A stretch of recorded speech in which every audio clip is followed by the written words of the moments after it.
За хууль хамтан санаачлагчийн хувьд бол ажлын хэсгээс манай ахмадууд маань тодорхой хэмжээнд ажиллаад шивтгэлээ төлөөд одоо үндсэндээ гавьяаныхаа амралтанд гарлаа гэж хэлдэг.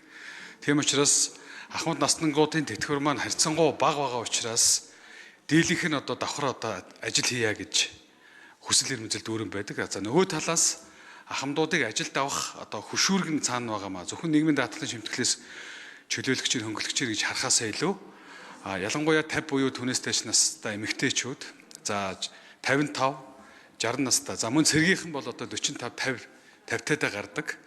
Тийм учраас өөрөө хүсвэл одоо нэгэнт нийгмийн даатгалынхаа шимтгэлийг төлөөд гарцсан учраас эдгээр хүмүүсийг ажилд авах хөшүүргэн нөгөө талдаа ажил олгогч нарт бас бий болгож өгөх гэдэг энэ өөрөө ахмад насны хөдөлмөр эрхлэлтийг дэмжихэд бол ихээхэн хөшүүрэг болох хууль юмаа гэдэг энэ үзэл баримтлалаар бол одоо манай ажлын хэсгээс гишүүд маань санаачлаад ариун цай гишүүд маань одоо бид одоо өргөн барьсан. Тэгээд ийм учраас энэ хуулийг дэмжиж өгнө гэдгийг бол хэлмээр байна.